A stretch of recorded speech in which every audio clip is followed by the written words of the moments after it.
We take a breath every 3 seconds. That's 28,000 breaths every day. But in major cities around the world, it's getting harder to breathe. 30, 47, 53. Anybody can breathe in that plume. You can smell the metallic tang. Even where air looks clean, there's an invisible threat. I had to go to the hospital 18 times. Air pollution is a global crisis. Scientists are on the case. Picture yourself being brought to Beijing for 2 hours. They're discovering that air pollution affects us in ways we never imagined. The brain actually shrinks in response to urban air pollution. We should know what we're breathing. Just because we can't see it doesn't mean it's not there. There's something in the air.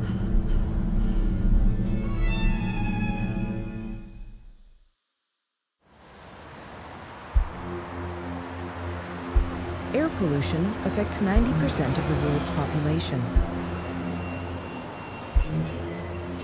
China and India are the two countries suffering the most from smog. Billions of people live in cities that are permanently unhealthy. Air pollution is part of their everyday life. So I just moved to New Delhi in August. We find India very interesting. There are reasons that draw lots of people from around the world to this place we're sitting right now. I was surprised how bad the air quality is in India.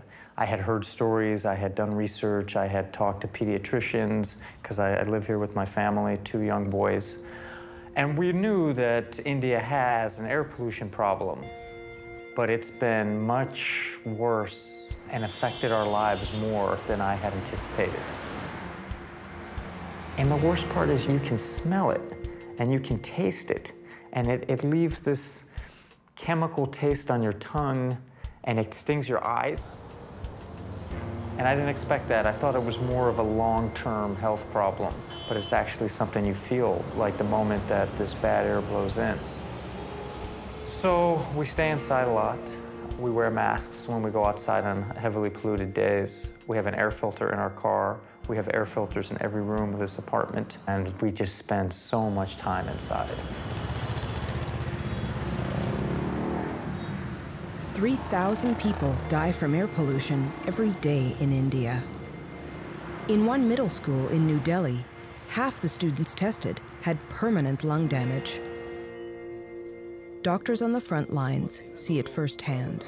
650 wali, 612, 612. The things here are only getting from bad to worse. I've been doing this chest surgery since 1987. When I started, mostly you would see pink lungs, and when you handle smokers, you would see grayish, blackish lungs. But over the last 30 years, the scene has changed dramatically to the extent that today it's a rarity for me to see pink lungs. And very sadly, we are seeing younger and younger patients with lung cancer.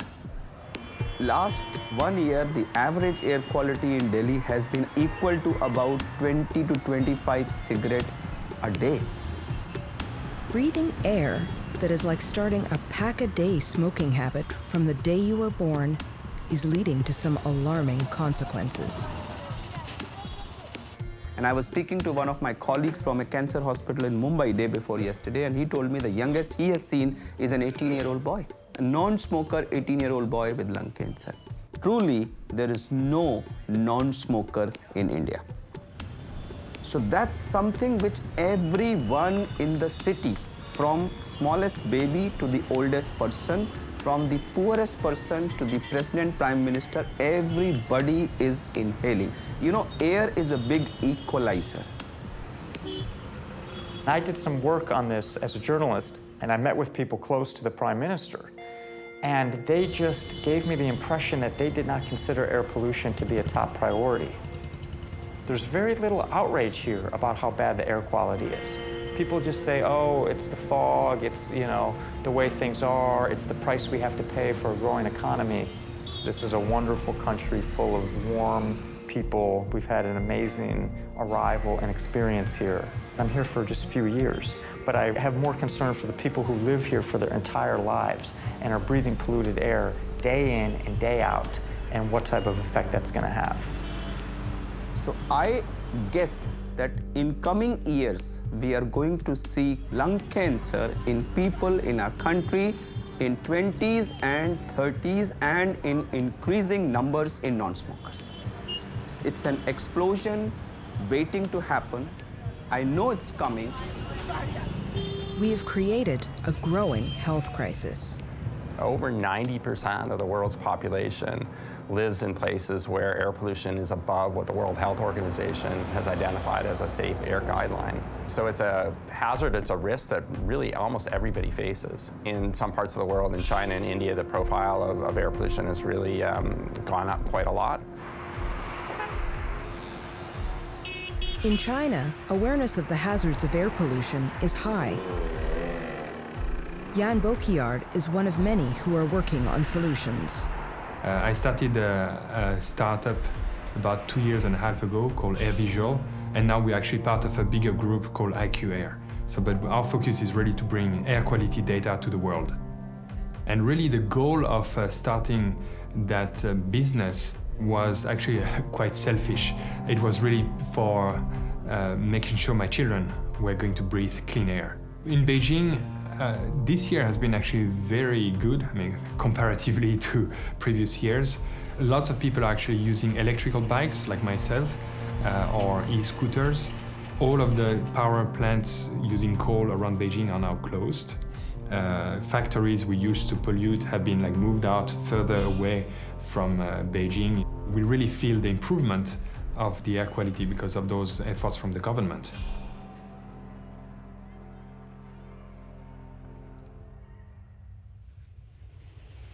Air pollution is a global problem. Even cities where the air looks clean shouldn't be complacent. We have amazing blue skies in Canada, and it's sort of like if the sky wasn't blue, it'd be un-Canadian. We have good air quality, and we just can't see the pollutants that are impacting us. What we can't see can hurt us. Air pollution kills more people across North America than traffic accidents. Dr. Greg Evans has spent decades researching air pollution. Air pollution is a complex mixture of all sorts of different chemicals. They can be in the gas phase, they can be in the particle phase. The real concern is fine particles in the air. Most of those tiny, nearly weightless particles are leftover bits of fossil fuel that didn't burn. They're so small that you generally can't see them, but there's a large number of them. So we're in a very clean room at the moment, but each time you breathe, you're going to be inhaling about 5 million particles. Outside, just on the other side of that window, there'll be about 20 million particles every time you breathe. What are we breathing when we take in a lungful of air? Anything that is in the environment. Gases, pollen, dust, and unburnt byproducts of combustion are swirling around us all the time. So we've spent a lot of time with instruments, such as the one beside me here, which was one of the very first ones in the world, that studied individual particles. In the city, a lot of those particles come from cars. You can't study traffic in a lab. You have to go where the pollution is. So Dr. Evans and his team built a mobile laboratory that could roam the city. One of the most surprising is how much variability there really is across the city. The variation inside a city is much larger than the variation between cities because people are doing all sorts of different things. The city is a patchwork of good and bad air quality. How can there be that much difference? Marianne Hatsapolo's job is to find out why. I study traffic-related air pollution. So I look at how emissions are generated from vehicles as they move along the roads, and what kind of urban microenvironments trap air pollutants and where the hotspots are in urban areas.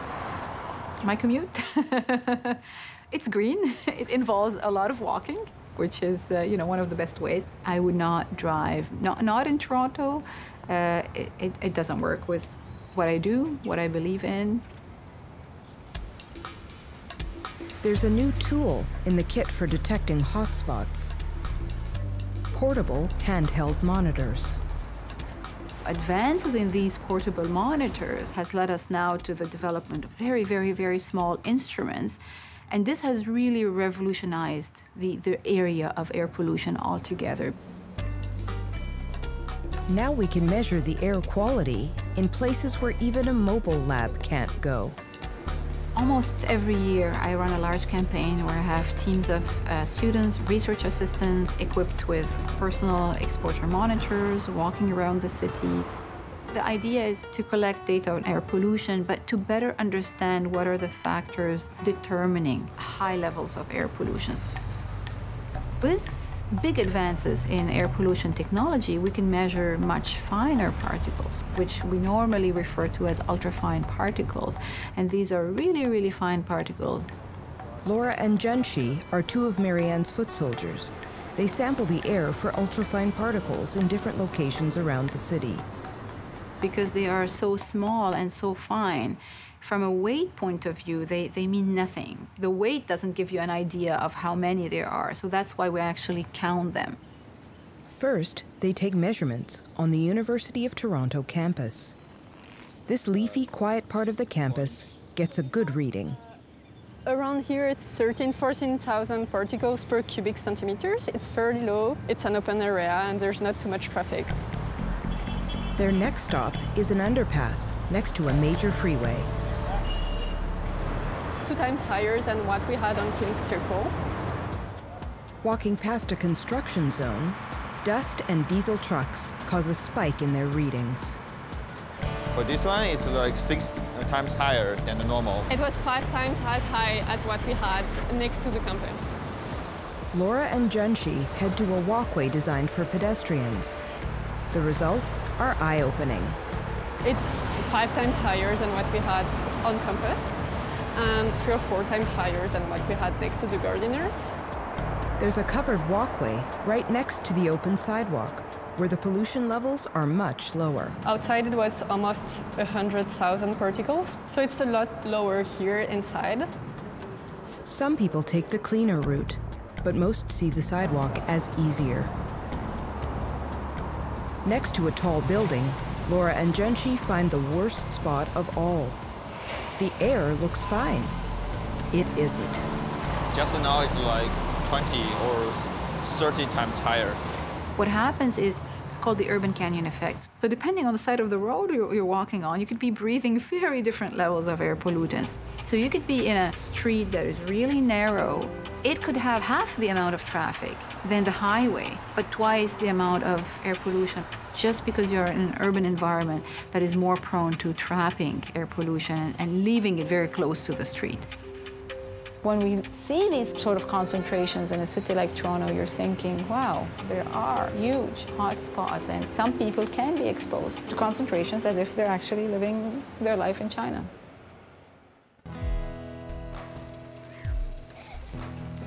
The effects of polluted air are long-term, but for some, bad air can have an immediate effect. For 9-year-old Matthew Beaudry, the great outdoors can have a hidden danger. I love the outdoors, and I love being active and running around. The problem is if I run around too long, my asthma starts to act up.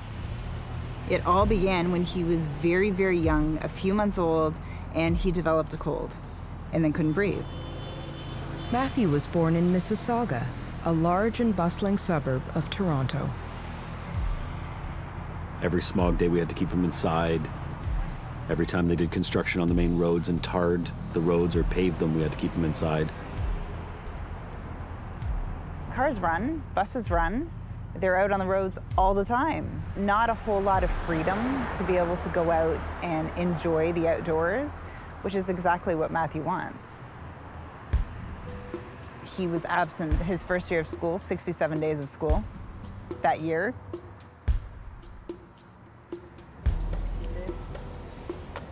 Matthew's asthma isn't uncommon. Remember, don't let it wheeze. Asthma is one of the leading causes of hospital admission for kids. One year, I had to go to the hospital 18 times. Matthew couldn't breathe. For his sake, Mike and Tracy had to make the heartbreaking choice to leave their home and move to a smaller city with cleaner air. We kind of uprooted and left my childhood, neighbors that I've known my entire life, but I'm a mom. He loves the outdoors. He's very active. We have been given an amazing opportunity up here to allow him to be a child. I'm a very athletic kid. I like pretty much every sport. It was the best decision for, I think, us and for our family and for him. People like Matthew are the canaries in the coal mine. What harms them harms us all. We inhale millions of particles of air pollution with every breath. What you breathe affects your whole body. When we're understanding how air pollution affects our health, it seems as though the entire body is potentially at risk. So what happens is we inhale, especially these very, very small particles, ultrafine particles. That leads to an inflammatory response in our lungs, and everybody can appreciate that your lungs would be affected from air pollution. But that inflammation seems to spill over into the rest of your body and affects all kinds of other organ systems. Smoke affects every age and every organ in the body. So lung is a first port of entry. Maximum damage is taken by lungs. Your lungs do not develop to optimum capacity because all this toxin which is deposited in the lung, it causes fibrosis. Normally the lungs are balloons like, they have to have an elasticity. But if you have things deposited in the wall, it reduces the elasticity. So it reduces the size of your lungs. So you do not develop your lungs to your optimal capacity. And you have now increasing recognition of ultrafine particles, which actually pass through the pores in the lungs, and then they circulate in the blood. And these particles not only have silica, but they also have a lot of chemicals adsorbed on their surface. So they are carriers of chemicals, and that chemical is then released in the blood, and it reaches every organ. So there is no age which is exempt, there is no sex which is exempt, there is no organ in the body. So it's going to create havoc as far as our future is concerned. How long does it take before polluted air affects our bodies? Not very long. Okay, so everything is going smoothly here? To find out how, the University of British Columbia has gone to great lengths to make some of the worst air in the world. So our lab really specializes in controlled human exposures. They are exposed to, in this case, diesel exhaust at a precise level that we control. So the controlled exposure typically is 2 hours. This is where the exhaust of the engine is going. This kind of research is tricky because volunteers are being exposed to something potentially dangerous. The study has been carefully designed to limit the risk to their health. Around the wall here and just go down over there where the subject is exposed for 2 hours. We're able to say, picture yourself being brought to Beijing for 2 hours. After those 2 hours, you'll be removed back to your normal environment. When people think about that, it, I think, does fairly and understandably put it in a different light where it's not quite as intimidating. So I think that is stable enough that this is a solid, valid exposure. The volunteers were exposed to dirty air and to clean air on different days. What we've done with that study is we've looked at the blood and the brain to see if there are any changes. Even a short exposure to polluted air had a shocking effect. Air pollution changed the volunteers' DNA. Our DNA, rather than being this static molecule, it's constantly changing with these chemicals that come on and off of it. We now know our genes can be switched on or off. Those changes are called epigenetics. It was really just the days of air pollution that led to certain epigenetic changes. Not only that, but we were able to show when the individuals came back on a later date that those epigenetic changes had disappeared. These are transient or temporary changes, which is good news because it means that if we can limit exposures, that they are more likely to not be permanent. It also begs the question of if we don't limit exposures, if you're living, for example, in a place where high levels of air pollution are more common and permanent, you could be in more trouble for those epigenetic changes becoming long-standing. It does seem that the deeper we look, the more we find. It's not just us. Bad air affects everything that breathes. And that includes our closest companions, dogs. In the late 1990s, veterinarians in Mexico City found themselves treating dogs with unusual symptoms. Confusion, disorientation. Some didn't even recognize their owners. It seemed like these dogs were developing a very human disease, dementia. When the researchers in Mexico City looked at brain samples from affected dogs, they found something very strange. Lesions, damaged tissue in the dogs' brains and noses. They looked a lot like the lesions found in the brains of humans suffering from dementia. When researchers looked at human brain samples from Mexico City, they discovered something extraordinary. The same lesions, even in the brains of young people, including children.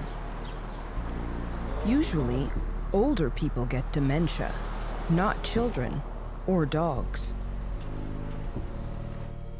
There is a way to confirm dementia, measuring iron in the brain. The team sent their brain samples to Dr. Barbara Marr, an expert in measuring metal in incredibly small particles. Our brains naturally make tiny magnetic bits of iron called magnetite. As we get older, we accumulate more iron in our brains. Too much iron, however, is a hallmark of dementia. It's been known for a long time that the amount of iron in Alzheimer's brains is greater than in non-Alzheimer's brains. Dr. Marr compared the brains from Mexico City with samples from the city of Manchester, England. We made magnetic measurements of these frontal cortex samples from the Manchester brains and from the Mexico City brains. As expected, the older patients from Manchester had higher levels of magnetic particles. But it was the samples from young people in Mexico City that were most surprising. Even some of the young Mexico City cases have even higher magnetic content. With these new clues about a link to dementia, Barbara brought in David Alsop, who heads the Dementia Research Lab at Lancaster University. Barbara came to me and showed me these papers where they'd found people in Mexico City, which is obviously a highly polluted environment, and they'd seen early changes associated with Alzheimer's in the brains of very young people. So the highest magnetic content that we measured was actually for a Mexico City resident who was only aged 32. Even a 3-year-old child has quite significantly measurable amounts of magnetite in their brain. Barbara had made the connection that some of the metals in the brain might be coming from external pollution rather than being made in the brain itself. Barbara Marr took a closer look at the particles. We made thin tissue sections to look with a very highly resolved transmission electron microscope at the particles in those brain cells. There were two different shapes of particles. Those magnetite crystals, they're beautifully crystalline, they're very regular and geometric, and then there are these rounded, they're called spherules or nanospheres. They're rounded because they're originally molten droplets. And they're not supposed to be there. Dr. Marr had recently been measuring roadside pollution, in particular, ultrafine particles from vehicle exhaust. The rounded particles in the Mexico City brains looked the same. So that's a brain cell from one of our Mexican City cases, and the obvious dark rounded particle is one of these externally sourced pollution magnetites. For every one of the biological magnetites, we see of the order of 100 of the externally sourced magnetic particles. And lo and behold, we found these tiny little particles that look virtually identical to those that you see in airborne pollution. It's not definitively proven, but it certainly looks very suggestive that they might be coming from environmental pollution. But how could air pollution be getting into our brains?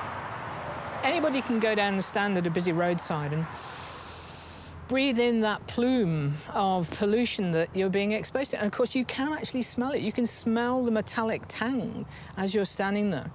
And of course, the reason you can smell that is that some of those particles, they're being sensed by your olfactory nerves. So when you breathe in, these particles are small enough to actually travel through the nerve cells. And when they do that, they're able to gain direct entry into the brain, because where the olfactory bulb joins the frontal cortex, unfortunately, there is no blood-brain barrier at that point. Our body protects our brain with the blood-brain barrier.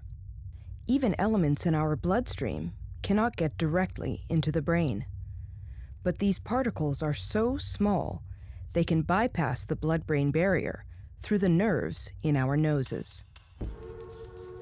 Now, the Mexico City dogs made sense. Where humans have thousands of olfactory nerves, dogs have millions. Magnetite is made out of iron, but we found other particles in the brain made out of other fairly exotic metals like platinum that you wouldn't normally find in the brain, which adds to the story that they must be coming from an external source. David and Barbara released their paper in 2016. When the paper came out, it caused a huge amount of publicity. People were contacting us from all over the globe wanting to know more about what we'd found, because it looks as though for the first time we found these particles in the brain that looks as though they must come from an external environmental source. I mean, we can only speculate about the possible relationship with things like Alzheimer's and possibly other brain diseases as well. It's very difficult to prove. But there are some interesting observations. There's the study in Canada where they found there's a higher risk of developing dementia if you live within 50 meters of a major road. So that's highly suggestive. That study included 6 million Ontario residents. The closer someone lived to a major road, the higher the chance of dementia. If you live within 50 meters of a major road, your chances of dementia go up by 7%. What we found is that the levels of air pollution from a roadway takes about 250 to 300 meters before it drops off enough to be equivalent to the roadway not being there. In cities around the world, researchers are finding similar results. One of these studies was in Los Angeles. The women in our study whose residents exposed them to above the EPA standard had nearly a double risk of dementia. The more air pollution you breathe, the faster your brain ages. the brain actually shrinks in response to urban air pollution. The total environmental exposure might account for, I think the working figure is 10% of excess Alzheimer cases in the United States. Even in Canada, where our air is not that polluted, what we're finding is that there really is no safe level. There's no level of air pollution which we're not able to detect some effect on the entire population. With just little increases in particulate matter in the environment, the increase in health risk associated with them goes up dramatically. It's like tobacco smoke. There's no such thing as a safe background level of tobacco smoke. It is all toxic. Wasn't ready. Studying air pollution isn't child's play, but in this case, it can be. Let's practice a little bit and then we can do it. Dr. Rima Haber is part of a team conducting a long-term study that's been running at the University of Southern California. The Children's Health Study is one of the longest-running pediatric cohorts in the US, definitely, I think globally as well. It started in 1992. It's now recruited over 12,000 children from 16 different Southern California communities. Oh, look at this cool one. This study has really provided a lot of scientific evidence to show how air pollution exposure is very tightly related to kids' health in general. Los Angeles used to be famous for its smog. Over the years, the air in the city has improved radically. You know, as these levels went down, there were actual improvements in outcomes in these kids. So their lung function improved, you know, asthma symptoms improved, just across the board. The Children's Health Study also showed that where children lived made a big difference in their health. Like other studies, it was clear that exposure came down to location, location, location. Kids who lived near busy roadways had higher asthma. Kids who lived in communities with more air pollution suffered more lung damage or had more lung damage, and once they moved to cleaner communities, they regained some of their lung function. Collecting data around Los Angeles came up with some surprising results. Sometimes air pollution can come from unexpected directions. A plane just passed us over and the levels are climbing up still to 50,000 particle number. As the planes are going in and taking off, they're emitting these ultrafine particles because of the typical meteorological conditions in Los Angeles, where the wind is usually blowing from the west in a steady fashion. There is this really pronounced plume of ultrafine particles downwind that covers most of the communities within LA, sort of the Inglewood area. It's a very densely populated area. The more you learn, I think, the more it becomes apparent there are a lot more mysteries. Ultrafine particles are the latest mystery.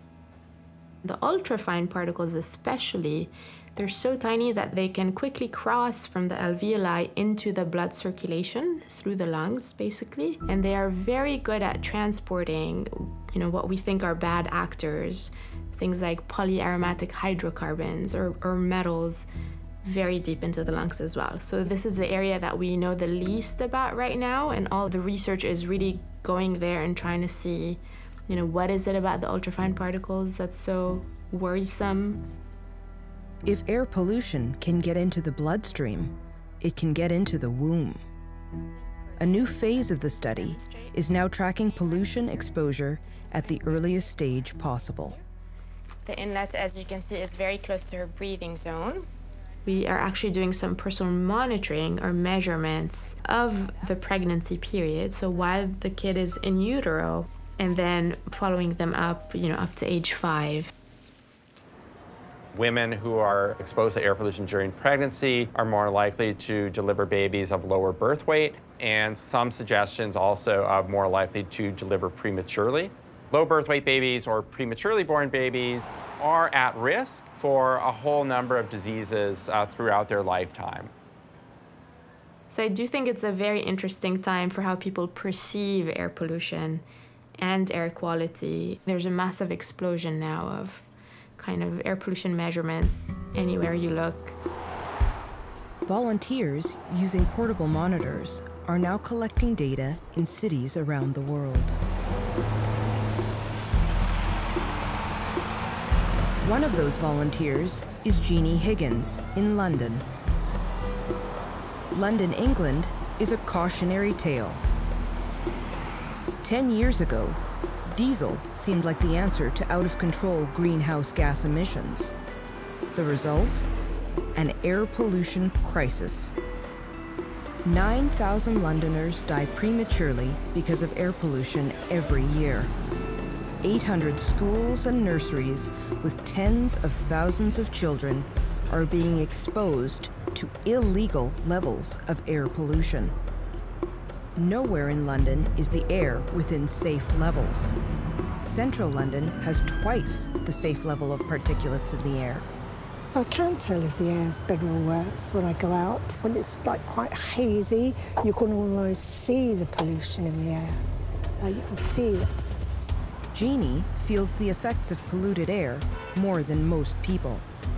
A wide-ranging study in London is using volunteers like Jeannie to track where and how air pollution affects us.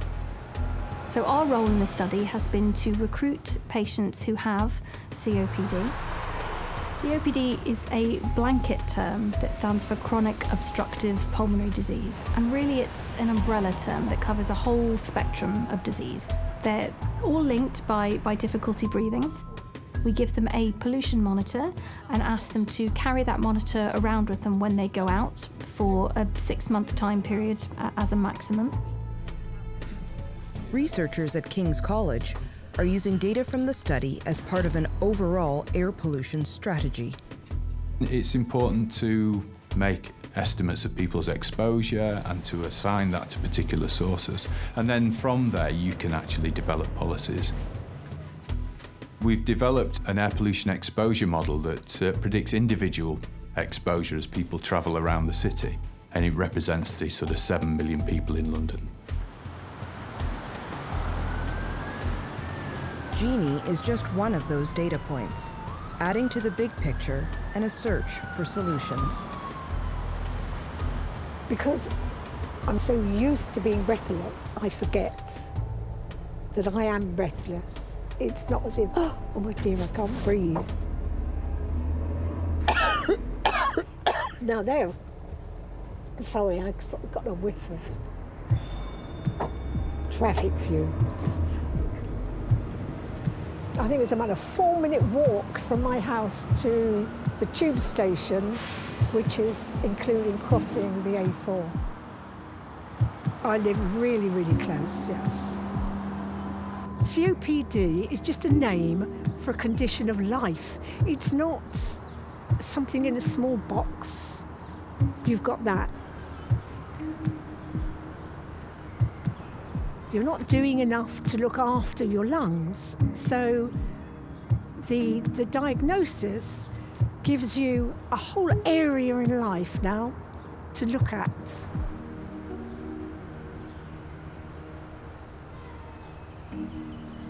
The new wave of research around the world is creating awareness in the general public. More people are concerned about the air they breathe than ever before.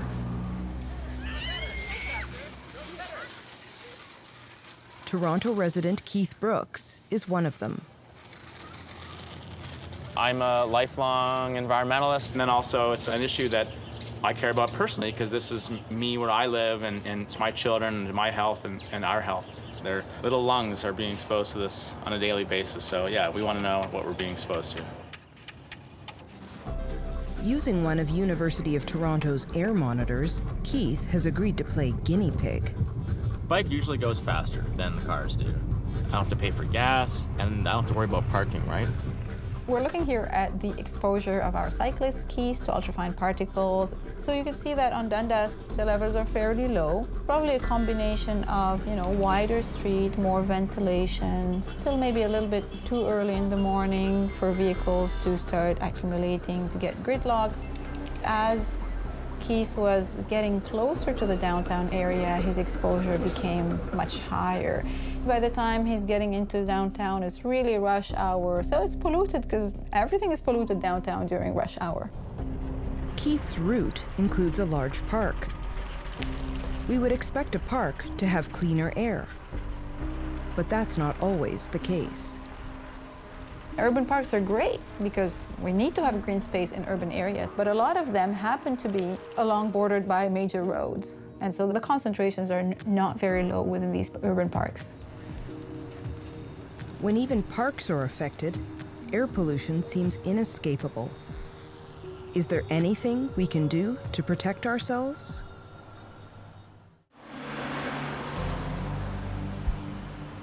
There's no mystery to solving the air pollution problem. We need to stop burning fossil fuels. In a carbon-based economy, that's not going to happen overnight.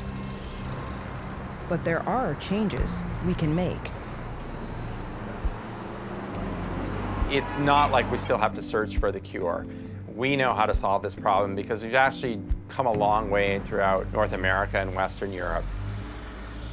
Ultimately, what we'd like to do is actually get away from a carbon-driven economy. We're unfortunately going to live with internal combustion engines for many, many years to come. You can have the most expensive water bottle in your pocket, but you cannot have more expensive air for you carried around you. You have to breathe the ambient air. Nowhere in the world has government alone being able to solve this problem. Without people's participation, this problem cannot be solved. First, they have to know that there is a problem. Second, they have to accept that this problem cannot be solved without each one of us taking a little bit of inconvenience to solve it. We have to move to cleaner, greener sources of energy. Otherwise, if we continue to spread like this the way we are, the future is doomed. One way to protect ourselves is masks. But do they really work? Masks and filters are increasingly common. If you've ever worn a mask for more than an hour, you know it's really uncomfortable. So even though we do see people increasingly using them, I just don't think it's a practical solution for the general population. Having said all that, if they are worn correctly, they do filter out the particles that we're most concerned with. Filters, on the other hand, these small room air cleaners, they work quite well. If you place that in your bedroom, you could sleep for 8 hours actually in a situation where you've reduced the pollution by perhaps 60%. So our idea is that people should have access to information on air quality. We should know what we're breathing. Just because we can't see it doesn't mean it's not there. If people had this information, they would be much more interested and engaged because most simply don't realize what they're being exposed to or how they're contributing to the problem. Biking with an air monitor gave Keith some valuable information about his daily commute. So, how can he improve on it? By turning to technology with the Clean Ride Mapper.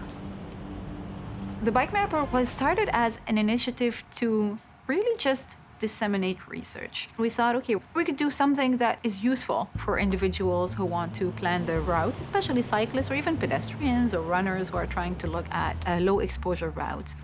What he did a little later, which is really interesting, he decided to take an alternative route to go again from the same origin to the same destination.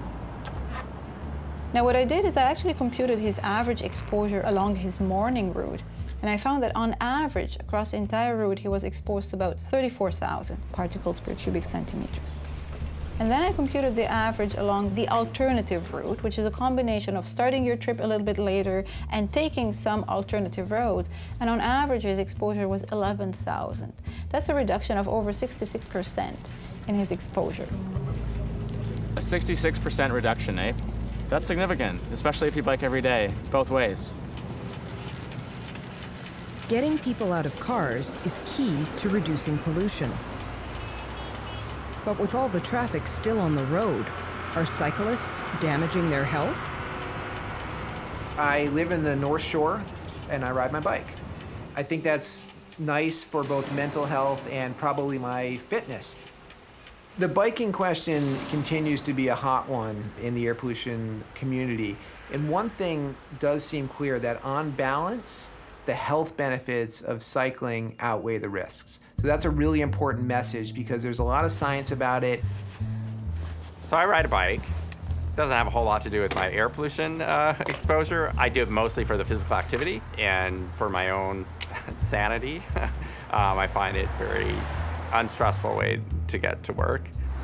What makes things worse for a cyclist is they're breathing 2 to 3 times the resting rate, so 2 to 3 times more air than you would be when you're sitting in a car. But putting it all together, the physical activity benefits from cycling really dramatically outweigh the negative impacts of air quality. No matter what you do and no matter how high the level of pollution is, physical activity is still good for you, even if you're getting physical activity in polluted air. Having said that, people should not have to make that choice. I ride my bike because it's the fastest way to get around, it's the easiest way to get around. I ride my bike because I think it's good for my health, and also it's good for the environment, so I'm really glad to hear there's not a trade-off between my health and what's good for the planet. Once you understand air quality, it empowers you to make changes, even small ones, that can have a big impact. I see a lot at daycares. People sometimes, in the winter especially, would park in a parking lot and leave the car idling, go in, pick up their kids, and come back. And wintertime with an idling car, that creates a lot of emissions. And it's the little things, like running the buses right where the kids are getting on. The exhaust pipe is right at most kids' chest or head level. Why would you do that? Just turn them off. It doesn't take much. But we wouldn't have given that a second thought had Matthew not been an asthmatic. I had to force them to shut the buses off, to be parked there. That's a huge trigger, is exhaust fumes. A lot of communities are starting to institute the idle-free zones. The more information we have, the more we can do to protect ourselves. Portable monitors have been a boon to research, but the next step is to network them in smart cities. The Smart Cities initiative is to basically equip people with better information about how the city is working so they can also make better decisions regarding how they move, etc. I would like to see a monitor on every corner. I would also like to see a monitor on rental bikes, and this is not something that is uncommon. Other European cities are doing that because suddenly now you can have 100 or 200 monitors walking around. If you just install them on rental bikes or on pedestrians, you start generating, data throughout the entire city. You can do this in real time, you can collect it in real time, you can generate real-time air pollution maps, and you develop, again, a more detailed, a finer understanding of air pollution. Smart cities will make it easier to avoid air pollution in the future. But right now, a little street smarts goes a long way. Since I've done this work, my behaviour has changed. So if I walked on the downhill side of the traffic downhill side of the road compared to the uphill side, again, I'd be reducing my dose because obviously the vehicles are pumping out more particulates as they're accelerating, working hard to get up the hill. You see the particles, they're invisible, but in your mind's eye, you see there's particles everywhere in these busy locations, and ideally, you take yourself away from them so you're not having that dose day in, day out of this potentially damaging material. I could take the motorway. I could actually go on the motorway from, close to where I live, but why would you go on the motorway when you could come on a road this quiet? If I do have to drive in the city, you'll never find me tucked up behind somebody's exhaust pipe, especially at traffic lights. I'll be stopping and leaving as far as practicable a distance between me and the next car. Even on roads as busy as the infamous Los Angeles freeways, small habits can have a big effect.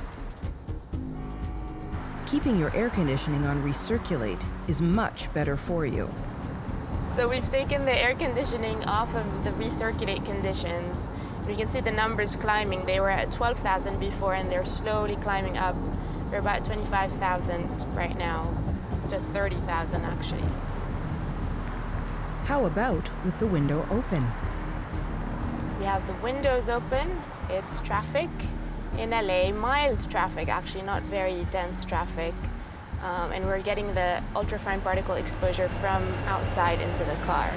150,000 particles per cubic centimeter. I don't think most people are aware that simply opening the window will lead to higher particulate matter in their car and that could have adverse health effects. We have to remember that people and human nature is going to migrate toward convenience. If it's easier and more comfortable to roll down the window for whatever reason, people are generally going to do that until if and when they're sufficiently educated. And because people don't see it, there can be a false sense of reassurance. It's always better to make informed choices than uninformed choices. So if you're in doubt about what you're being exposed to, it's better to find out. How important is air? I suppose if you're an octopus, it's not that important, but for humans and other mammals that breathe air, it's critical.